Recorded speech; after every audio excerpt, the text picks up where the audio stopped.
Welcome to my park, Mary S. Young Park. I am Mary S. Young. I bought this park back in the 60s for my husband.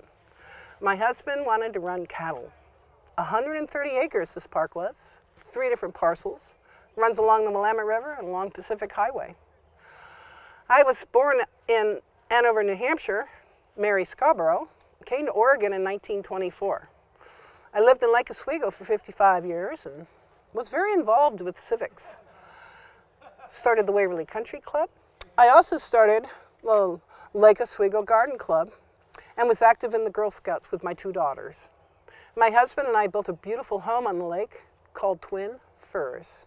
And during World War II, we entertained many wounded soldiers, and I would look for planes, Japanese Zeros, in the sky as my civic duty. Well, as the garden club tidied up the town of Lake Oswego, I ended up figuring out that we should take care of that smelter. Because, you know, Lake Oswego originally was going to be the Pittsburgh of the West. However, the ore that they found in Oregon was not the kind that would really produce the kind of ore that we need for steel mills. And they cut down all the trees from all over the forests, burned them up to get a very small percentage. It ends up that they abandoned that ore mine, or the ore, the ore burner, and we decided to clean it up. That became George Rogers Park. After that, I ended up buying this property, as I mentioned, for my husband, 130 acres to run cattle. But, oh, Thomas, he just didn't want to do it. I don't know if it's because I was a woman that bought the parcels, or if he just wanted to stay in Twin Firs. Nonetheless, I started planting gardens down in Mary's Lookout. I had Andromeda and quince, and I was very sad. And I didn't want to give the park up. I thought, well, maybe I'll give it to the citizens of Lake Oswego. You know, they might like a nice natural place like this, these towering Doug fir trees and the beautiful huckleberries and all the deer. On my way home one day, I was thinking about that and how sad I was, and I ran over the speed limit 5 miles. Lake Oswego police officer pulled me over and gave me a $5 ticket for going 5 miles over the speed limit. Well, my nose was a tweak. I decided then and there that I would give this property, 130 acres, to the citizens of Oregon. And in 1968, we folded up a contract, signed it up, and gave it to the citizens of all of Oregon. It was to remain a natural setting, no buildings, no permanent structures.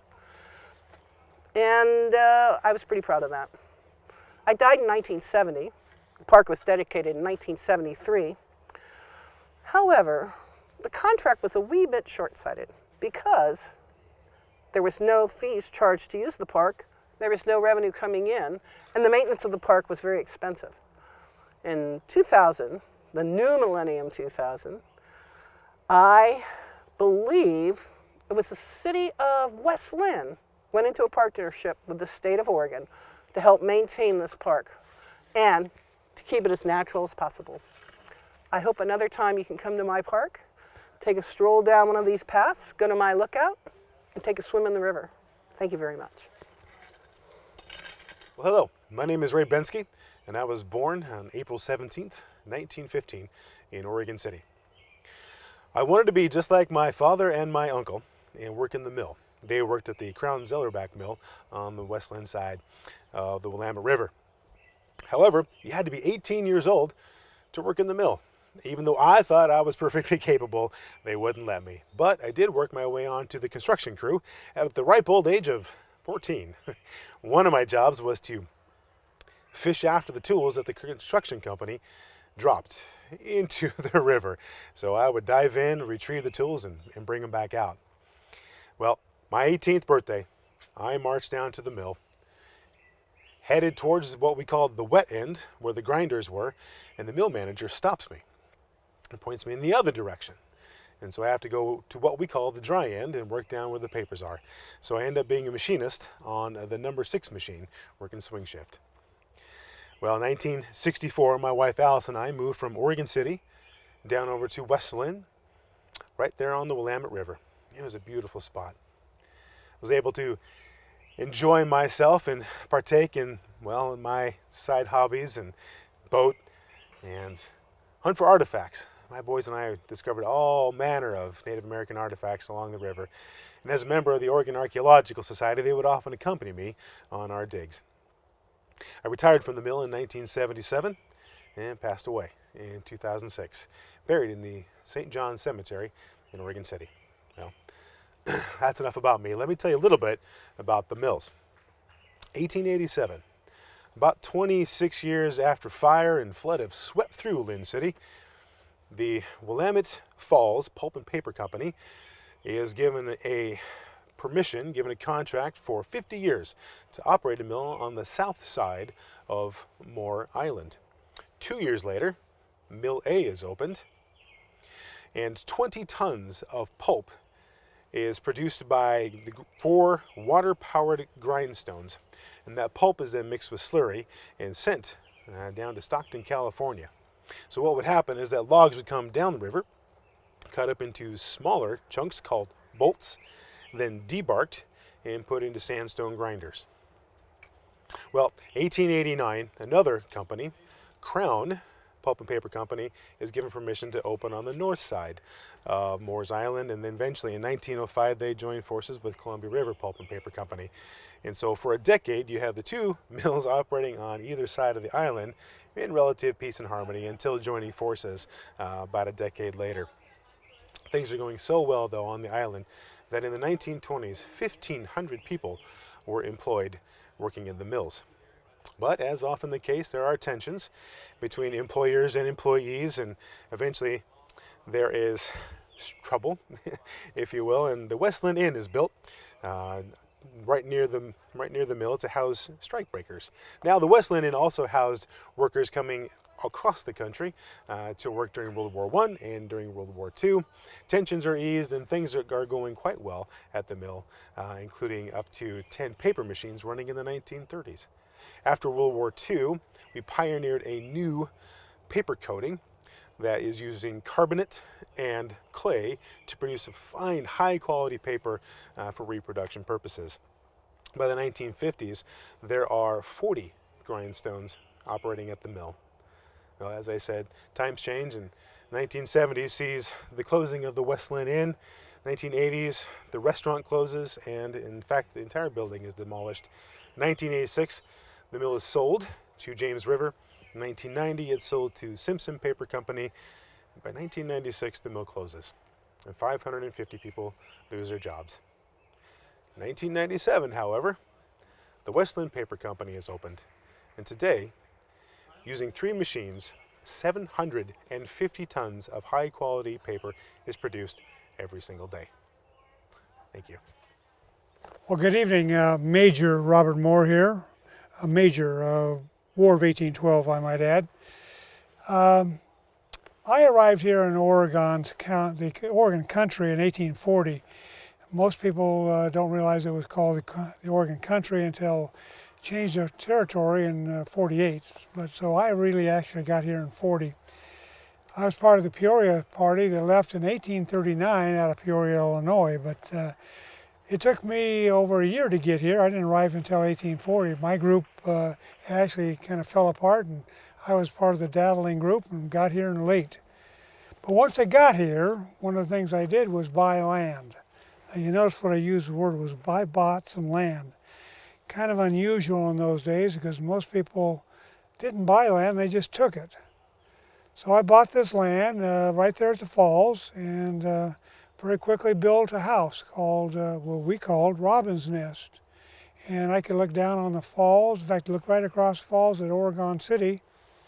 And I could even see Dr. John McLean. He was, of course, 6'4" and white hair. And he just stood out. I mean, I could pick him out of a crowd anywhere. But he's a good man, and I could see him over there.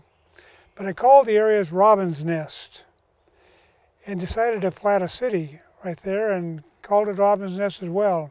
Planted it, designed it, recorded it, kept it that way until 1845, and then changed the name. Changed it to Linn City, and that was because of my friend Lewis Linn. You may know him as Senator Lewis Linn from Missouri, United States Senator. I knew him on a personal level. He was my physician when we were both in St. Genevieve, Missouri. And he and I served in the Missouri legislature in 1830. He's a good man. I came up with the concept of homesteading well before anybody else did, and I knew that and thought it was a great idea. And while he was promoting that concept on the federal level, I was making my way here to Oregon country and got here. And as I said, I bought the land and went ahead and changed it eventually to Linn City in 45, but 45 wasn't the only thing changing the name. I also got involved in a couple of other activities. One of them is Dr. John McLaughlin, the man I just mentioned. He and I started a ferry in 45, kind of an interesting tidbit. Territorial or regional government was handing out permits in order to do that, and his ferry and my ferry, we combined them together, asked for a permit. We got permit number 2. The first one was granted to our next door neighbor, Hugh Burns. Actually, he had to be first by 1 day. 1 day, I might add. His went from his property over to Greenpoint, mine went from Linn City to Oregon City. So 1845 was a very big year for us. We were involved in lots of building. As a builder, I was building sawmills and warehouses and docks and any kind of a grist mill or milling item possible, because what I was trying to do was capture as much industrial business as possible. Unfortunately, my town did not necessarily grow like Oregon City did, but I kept trying. In 1850, I decided to buy the Oregon Spectator. You may be familiar with that organ. It kept it for about a year and a half, and then decided to sell it. Sold it for $1. Kind of a strange story, I'm sure, but here's the deal. My daughter from Missouri had moved out here with her children, and she had a daughter who was, of course, my granddaughter, and that young'un decided to fall in love with the editor of the Oregon Spectator. So we cooked up an idea, and for $1 I sold the paper to my daughter. So we basically gave the newspaper to that young couple to give them a wedding gift. So it worked out pretty well for them. But business wasn't my only interest. I was definitely involved in religion. My faith was Presbyterian, but I was part of a group of people who were, well, you might call us missionaries. We were trying to plant churches. In fact, I was involved in one of the first non-Methodist churches in Oregon City, and it went on to become Atkinson Memorial Church. But then, because my association fell apart there, I decided to hold services within my own church, my own home for a number of years. So every Sunday at Robin's Nest, we'd hold service. Then I got involved in the American Tract Society. We'd hand tracts out. I became the bulk distributor for them here on the West Coast. I'd buy them in bulk and hand them out as necessary, and did quite well with that for many, many years. On a personal level, I was married twice. First one to Marguerite. We had 10 children, and last I saw of Marguerite was 1839. She died in 1848. She never came to Oregon, and I never went to Missouri. But then I remarried, widow Jane Apperson. Now, Marguerite and I had 10 children. Jane had 10 children. So suddenly I had a large family. And I must have been quite a catch, because Jane was 27 years my junior. So it was a good life. I passed away on September 2nd, 1857 at the age of 75. sad as that might be, fortunately I didn't have to see the demise of our community. In the fall of 1860 and the spring of 1861, we had a great flood in the area, and the water rose up to the point where within a few hours, 20 years of our work was literally gone. It just disappeared, much like the communities of Champoeg and Multnomah City and Linn City. And with that, I think I'm going to also disappear. Good evening. My name's Hugh Burns. Perhaps the name sounds familiar. There's a street around here, I guess, has a library built on it by the name of Burns Street, hopefully named after me. Here's a bit of me history. I was born in Ireland, one of 8 children, and half of my siblings came to the United States in the 1830s. In 1842, I was granted me American citizenship, and I'm very, very proud of that. A few months later, May 7th, 1842, I joined a wagon train of 100 people led by Mr. Elijah White, who was one of the pioneers of the Oregon Trail, originally with the Jason Lee Missionary Mission, which turned into Salem, Oregon. Being as how I was the blacksmith at the time, I was assigned to be the blacksmith of the journey. We have about 100 people that took, a good 5 months. It kept me very busy at that time. And after arrival, a little bit later, my brothers arrived, and we settled on land around what is now the Bolton area. In 1843, 43 rather, I was part of the provisional government at Champoeg, which established the territorial and provisional government here for Oregon, and was appointed magistrate. Now, a magistrate is basically what you would call a justice of the peace at the time. It was one of the many positions I was appointed to and or elected to over the next decade. As I said earlier about land, we settled on the Willamette River just north of where Robert Moore's land was, me and my brothers. And it was quite nice having my brothers all around. The only difficulty we had was all of our wives were named Mary, but it wasn't that bad. As I say, we settled on this land, and I decided I was going to plat a city. Now, to plat a city means you're going to put on paper where all of the streets, where all of the houses, where all of the various buildings were going to be, and you also decide on the name of your city. We decided on Multnomah City. Now, not the Multnomah that's up near Portland area that you're all familiar with. I'm talking about Multnomah City. Of course, next door was Linn City, and next door across the river with that was Oregon City. And Oregon City and Vancouver, Fort Vancouver, were the only major cities and hubs of commerce around. So with Linn City, Oregon City, Multnomah City, and now Champoeg, we all put in to become the state capital. Needless to say, we lost. A bit of a sore subject with me. But being so I was a blacksmith, I did well with the new arrivals coming in with Oregon. But at that time, the political climate was changing. A lot of the people did not like some of the land holdings that Dr. John McLaughlin had. And they took him to court over it. And fortunately, I sided with Dr. McLaughlin, as did many of my peers. But some of the people that I'd worked with for so many years rebutted me. Fortunately, in 1862, the court sided with Dr. McLaughlin, and we were all very pleased, but unfortunately, he did not live to see that happen. Well, shortly after that, in the late 1850s, I could see that my city was not going to be. So I decided that I would pack up me things and take Mary and the children and move to San Francisco. We were quite successful in San Francisco at the time.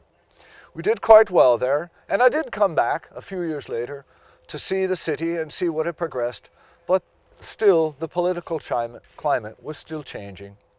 So we went back and to raise our kids, and of course, you know about the flood of 1860, 1861, which pretty much took out all of our 20 years of hard work of building Multnomah and Linn City and a lot of other places around too. I died in San Francisco in 1870 at the ripe old age of 64 years old. But looking back, with me statesmanship and me city building and the civic things that we did to help people get involved, I think that the name Hugh Burns will live on for many years to come. Thank you very much. Good evening. My name is George Walling. I was born the week of Christmas in 1818. And then at the age of about 10, my family moved to Iowa. In Iowa, I spent about 20 years learning my trade as a nurseryman. A newspaper account recorded me as being practical yet original. When I almost turned 30, we came down the Oregon Trail and settled in Oregon City. During that time, my cousin, Gabriel, who was an attorney born in France, he did the paperwork that got us our section, which was 640 acres of our farmland. In fact, you're on it right now. It extended to just a little bit past there to all the way to Merrillhurst. In fact, the dormitories, when the university first opened, was my old house. What I did, and my cousin did amazing things, I did things that grew. I started off by coming up with the champion prune, the major Francis cherry, which, like my wife, was tart and kept you regular. Now, what made me the most famous, however, was that pear, the pound pear. I took a regular pear and I combined it with a local thorny plant called Bryssopepenia, or Bryssopenia. You can still find some of it on the other side of the Tualatin Mountain Range. It was a thorny bush with kind of large oak leaves and little tiny white flowers, red berries. Well, what it produced, and the descriptions describe it coming out of the black, thick loam, probably more towards the Hidden Springs area. And these two pears that came out of it were over 3 1/3 pounds. This made national news because this was a world record for a pear. And it was the establishment of what became the agribusiness of Oregon's economy. This pear was sent to the Department of Agriculture in Washington, D.C. I don't know how they got it there. I still can't figure out how they didn't just end up with a dried up prune. My cousin Gabriel, he was a very clever lawyer, and he became one of the legislators that laid down the laws of what would become the state of Oregon. He also was a judge in Clackamas County, which was my family, my neighbor, my business partner, which, if you can ever do, I highly recommend. My accomplishments after the wonderful new strains of fruits that we made and became the basis of the agroeconomy here in Oregon, because this was the first nursery. I watched my eldest son row across the river every morning to go to school. And in the winter and fall, that becomes less of an inconvenience and kind of a little more dangerous. So I did what most people in West Linn do, is they invest in their education. I became involved. I first joined the school board, and then eventually I became the superintendent of education here in Clackamas County, which realized how many kids that probably actually dealt with who could go to school on a regular basis. Right now you're standing on our farm, and this was the Walling Farm, all the way to Merrillhurst, the neighborhood that we call Robbinswood, all the way in that direction, probably to the river. You can still find evidence of us here. You'll find some streets named after us, right next to that coffee place, named after the character from Moby Dick. I'm Edward Eastman. I was born in 1848 on a small farm just south of Oregon City. I'm a descendant of some very early Oregon pioneers. I went to the University of Willamette University, and in my early years I was a teacher.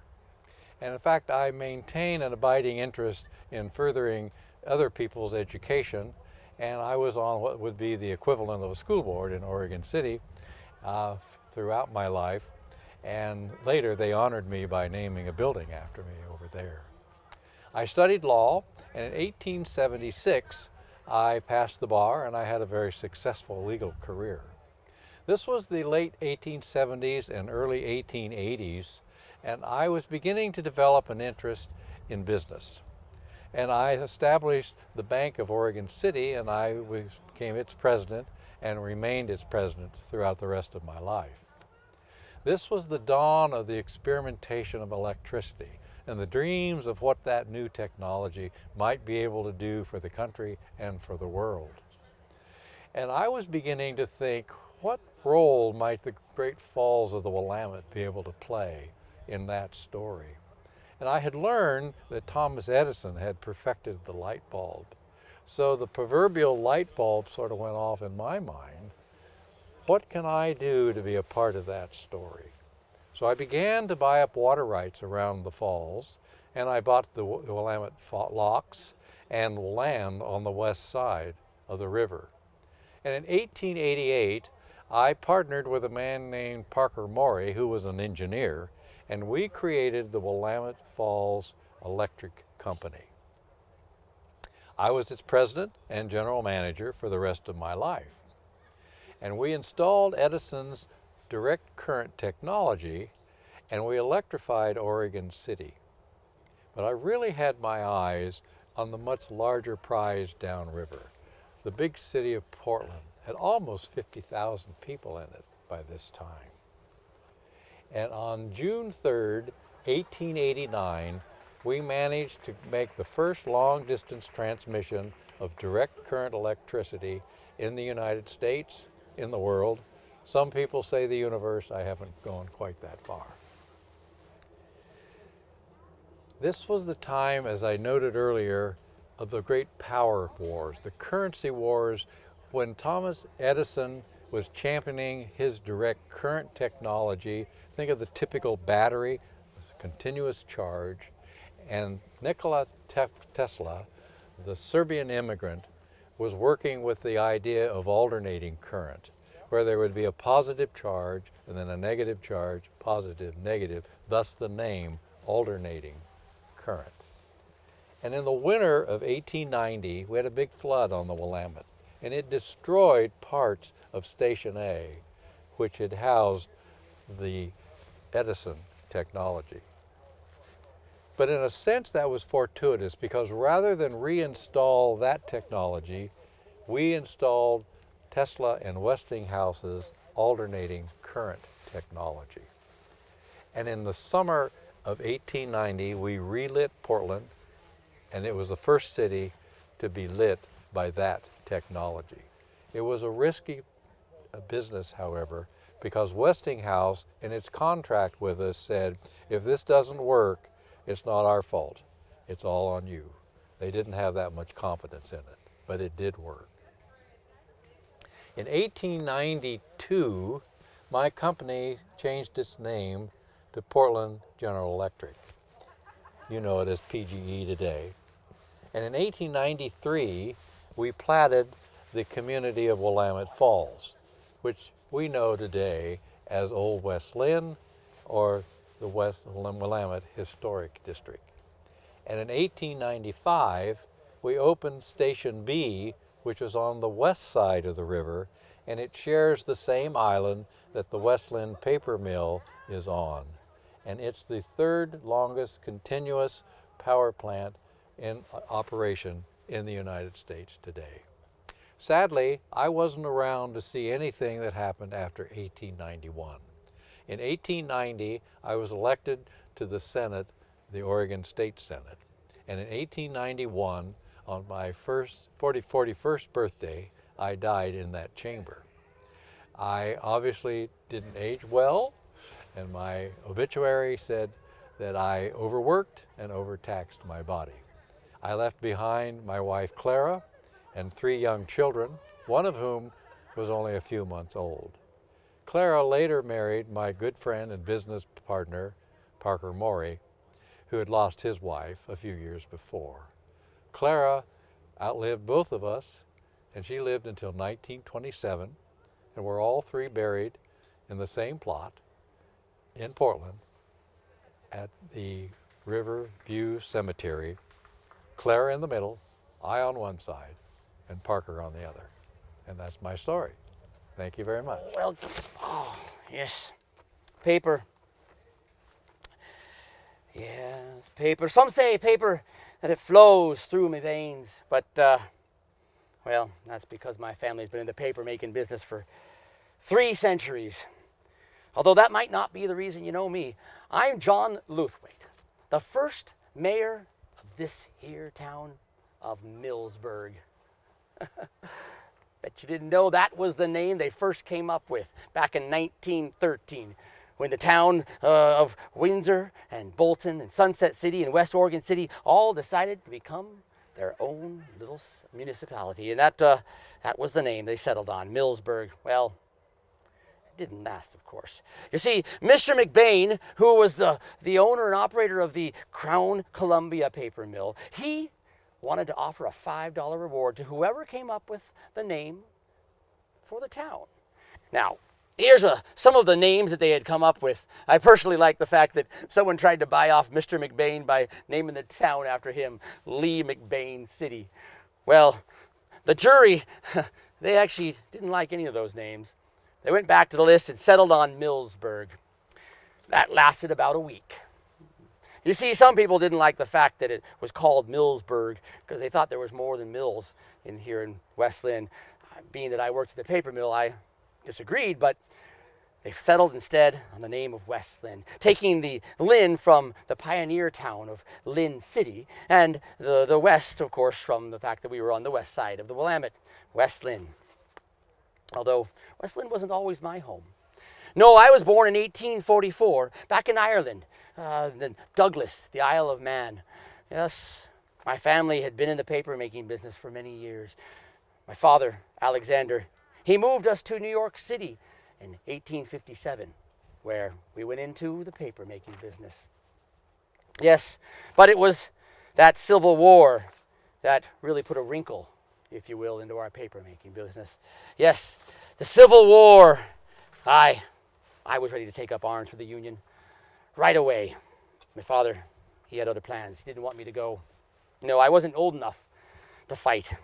But fortunately, the recruiter from the Army, he helped me out. He convinced my father. I remember the day well. It was in September 1862. My father, he said to my mother, "If we don't let him go, he'll just run away. We might as well make it regular." So that day, within the hour, in fact, I enlisted. The 7th Infantry, New York City. I fought in the Battle of Gettysburg, Fredericksburg 1 and 2, and of course I was wounded there, the Battle of Wilderness. I lie on the battlefield floor for 3 days until they found me. I was even there when General Lee's armies surrendered. Fraternized with some of the boys on the other side. But after the war, what's a young lad to do? Well, I turned back to the family business, paper making. My brother William, he traveled to California, where he began working in the mill there. So I followed him along all the way down on a boat to Panama, crossed the Eastman, back up the other side, landed myself at the Stockton Paper and Pulp Company. Worked there for 17 years. Eventually, they became owned by the Willamette Paper and Pulp Company. They transferred me right up here to West Oregon City, where I became the superintendent of the Willamette Paper and Pulp Mill right here on Moores Island. Back then, there were 2 mills on the island. One, the Crown Columbia Paper Company, and the Willamette Pulp and Paper. Eventually, those 2 merged together and became the Crown Willamette Paper Company. At the time in 1913, we were the 2nd largest paper maker this side of the Mississippi. Yes, I made many innovations there at the mill as superintendent. In fact, many of those patents still bear my name to this day, in fact. In 1913, we could produce a 16-foot roll of paper with 650 feet in a minute. And that's some innovation. Now, of course, that wasn't the only innovation I made here in West Linn. My family home right here, now called the Luthwaite Moffett House, still stands today. Right there above the river, overlooking the mill. Built back in 1896. We actually owned 4 houses right there along the bluff overlooking the Willamette. One for my son, one for my grandson, one for my brother. Kept all the family close. Yes, it was right there next to our old city hall. When, of course, in my day, we had the city hall above the train station. The train station's long gone. Then, of course, you made it the city hall and then police station. The building still stands there. It's a national registry, protected. Well, a building still stands. The city of West Linn still stands, and I'm still proud to have been its first mayor. I'm John Luthway. Hi, I'm Lorraine. I've been waiting for you. Thank you for coming. You know, I was born on November 28th, 1903 up in Washington. But fortunately for me, my family chose to move when I was 17 down here to Oregon City. And I say that because 2 weeks before my 19th birthday, I got married to the love of my life, Lloyd Mathers.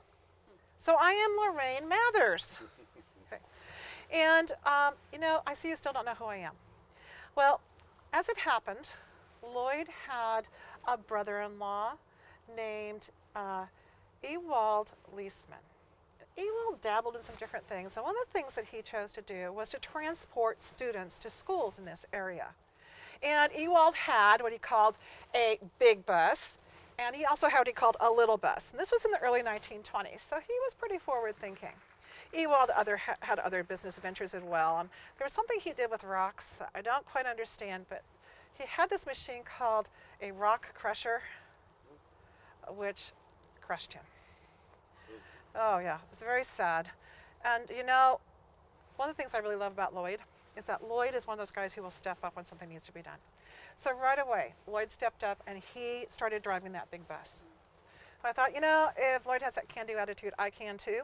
And so I went down, this is 1925, I was the age of 22, and I went down and I got my chauffeur's license, and I became the first female bus driver in the state of Oregon. And it's because of that I guess people decided that I should be the one to share with you about the school buildings in West Linn. So if you want to come in, I want to show you some of the things I brought to share today. Is what I set up. I don't have time to show you all of the buildings clearly and when they came to be. So I created this timeline of sorts here as a chronological order. So if, for example, you're particularly interested in Stafford, you follow the orange. Or if you're interested in Willamette, follow the green, and so on. Okay, but there are a few of them I really do need to show you. The first school building in this area was actually right over here. It was called West Oregon City School. It was in what is now the Sunset area. It was a 2-story building, and it only has students up to high school age because for many decades, actually, West Linn students ended up going across the river to Oregon City for high school. Okay. One of the things I thought that was very interesting was even quite early on, this was built in 1980, even early on, schools were, a lot of the students in this area were transported to school, and this is what it looked like. Okay, now you may think that that looks pretty old-fashioned, but if I show you the next school we have right over here, this would have been 1892, where we have the first building that was the first Bolton building. It actually wasn't built as a school, it was actually a store that the school board bought, and I wonder if you know how much they paid for it. $25. I think they got great value for their money. And here you see a boy riding his cow to school. So I'm thinking that actually they probably felt pretty good when this wagon came by with the horses. Okay, now we have actually, we talk about the 90s as being a really great decade for schools in this area. I'm not talking 1990s, of course, I'm talking about the 1890s, because we had a great many buildings coming to be. And you might wonder, why are they building so many buildings all at once? Well, it's because these aren't one district. These different areas are like each their own district. So we had a one-room school being built in the Stafford area, actually about only 25 yards from the current administration building. It was a one-room log cabin. Almost immediately, they started building another building nearby, and it became the Stafford's 2-story building. I have a picture of it so you can see it just a little bit better. It might look familiar to you, a little bit at least. Actually, some of it is used at this time for the administration building, and it's on Stafford Road. They didn't tear down that log cabin. It got moved across the street because, of course, they needed a place for the school teacher to live. It was also used as a play area for a lot of the students, that is, until the roof collapsed. At that point, the kids stopped playing there. I'm not sure what happened to the teacher. Okay, now we have a number of other buildings also being built about this same time, but I want to jump ahead to looking at the high school. I mentioned that the high school kids were going across the river. In 1919, that changed. It says here it was the first high school being built. It's not exactly the way it was. In 1919, there was a temporary building in Willamette area that was used for the high school. That year, West Linn graduated 5 girls. It was actually at a time that the current high school location was having a high school building being built, which opened in 1920. And other students went there. In 21 and 1923, an additional building was built. There was a separate space in between the buildings, and it continued that way for decades. The high school had a bunch of different names that went with it. By the way, don't pass this on to too many people. I'll say it quietly. They spent $72,000 on that building. Be careful to tell taxpayers. Okay, now what ended up happening was in 1933, Oswego ended up joining with West Linn. At this point, a lot of these different areas have all consolidated into a district. And the high school at this point became known as Oswego West Linn High School. Now, they only merged for about 5 years. However, the Oswego kids continued to go to West Linn High School until 1950. Big year for West Linn. The Oswego kids left, but present Willamette building was built. Present Bolton building was built, also in 1950. Another building I would like to point out, in 1958, the Cedar Oak Park primary building started, one long building that had 6 teachers. Now, the buildings that are in brown are where you have the original buildings are still there on the original site. However, of course, they've had remodels, they've had additions built, and so on. Cedar Oak, for example, has 2 additional buildings on their campus. You may be wondering what happened to my family. Well, Lloyd and I lived a good long time. We raised our family in Willamette, Gladstone, and Oregon City. I didn't die until the age of 89. That was actually in 1993, which means that I lived to see all of this happen up until this point on the timeline. So I would like to invite any of you to come back some other time when you have a little bit more time, and maybe I can drive you around the town. All right. Hello and welcome. My name is Dr. Edward McLean, and this is my wife, Ann. Hello. And we'd like to take a moment to give you a little history on ourselves. I was born in 1886 in Kleinville, Oregon, which is now Klamath Falls, Oregon. Oh, I keep forgetting where I was born. My father was a Presbyterian missionary, and we did travel around quite a bit. Actually, we moved to Grants Pass in 1887, and then moved up to Portland in 1899. And in 1902, Dad took us to Puerto Rico, where he helped build the Presbyterian Hospital of San Juan. And while we were in San Juan, I graduated from high school, and from there, I went up to New Jersey and attended Princeton University. After Princeton University, I attended Columbia University for Physicians and Surgeons, graduating in 1912 with honors. And I did a stint at the Corgus Hospital of Panama. I also did a stint at St. Luke's Hospital in New York City, and was doing some cancer research for the Kroger Foundation in New York City. In 1915, I served as a captain in the Oregon National Guard, and down at the Mexican border. And when that dispute was over, I became a professor of pathology and bacteriology at the Oregon University Medical School. I took a similar position for Creighton University in Nebraska, and during World War I, I was assigned to the Army's Medical Research Lab in Atlanta, Georgia. I was born Ann Mathilda Cooper in Camden, Delaware. I met Dr. McLean at the St. Luke's Hospital, where I was a student nurse there in New York City. We got married in 1915, and after World War I, we moved to Oregon, where Ed set up practice in Oregon City. We decided to build our home in West Linn on River Road on property that was part of the donation land claim of Hugh Burns. Today, there is still a lilac bush on the property that is from the original Hugh Burns homestead. We raised our 5 children there.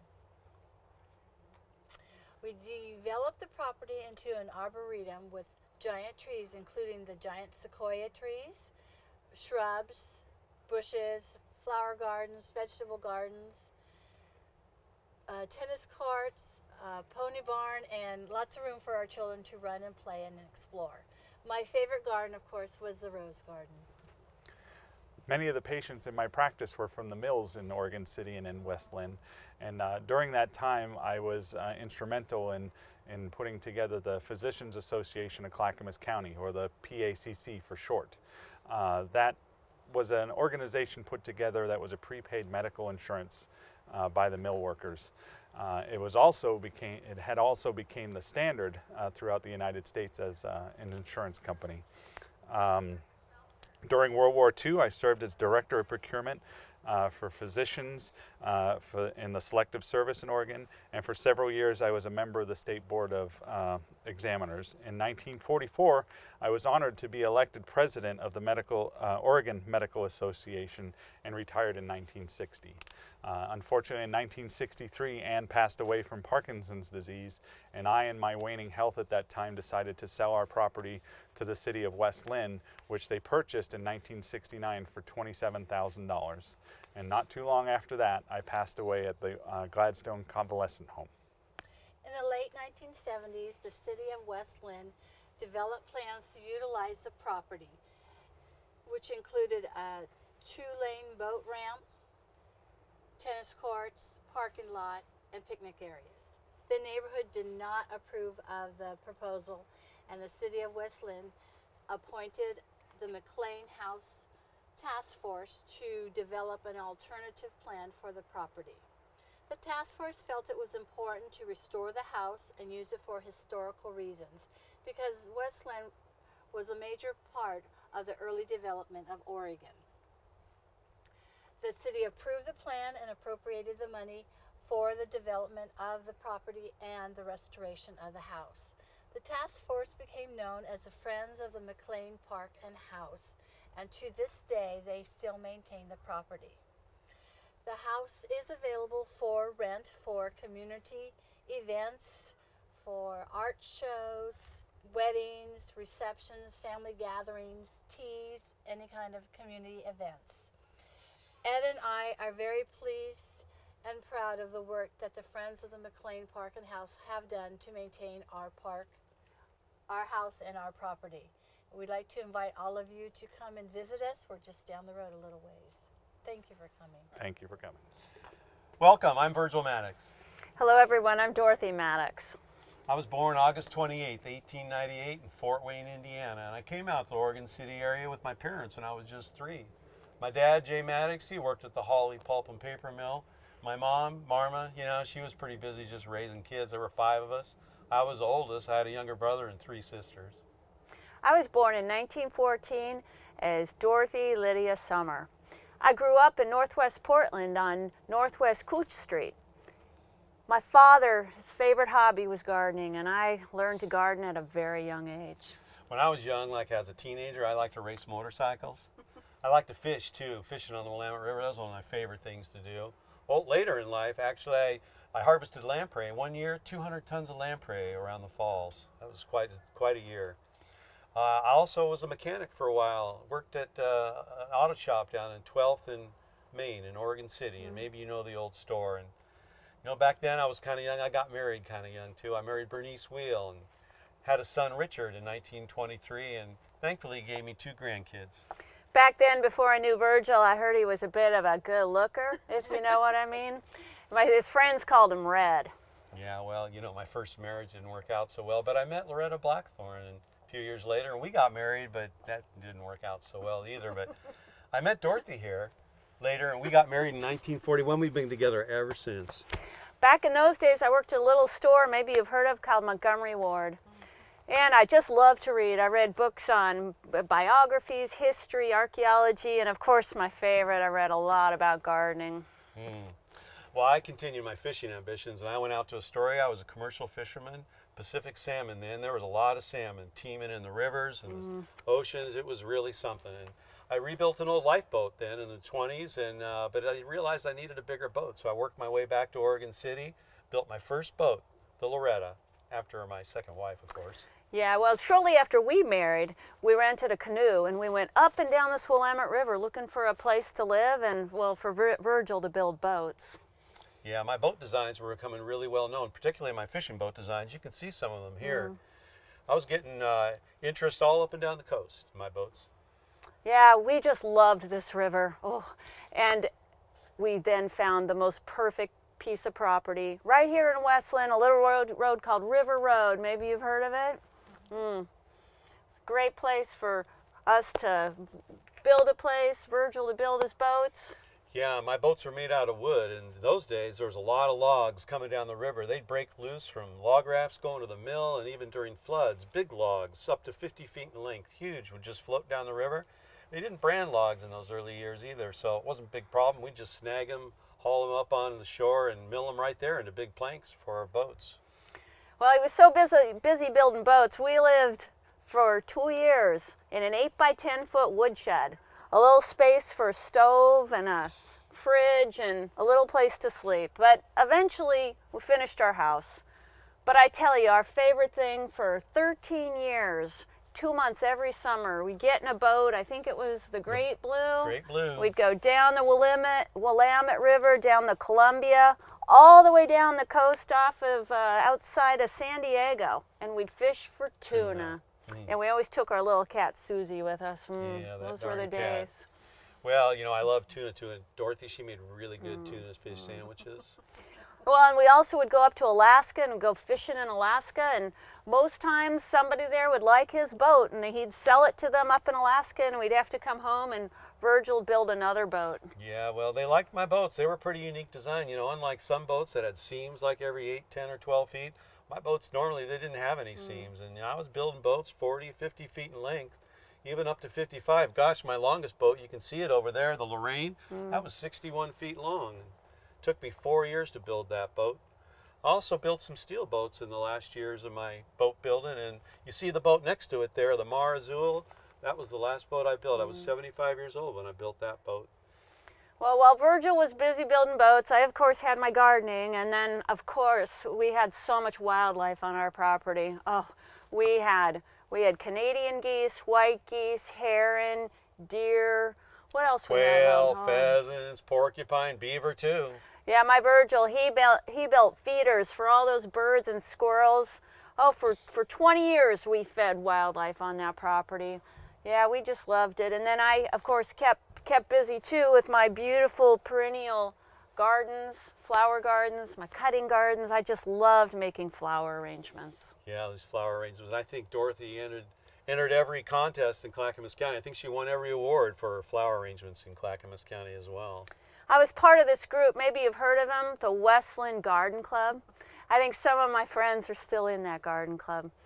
Oh, loved it. Those were the days. I was a historian. I held just about every office, but I loved the historian one, and I put scrapbooks together going back into the 1950s.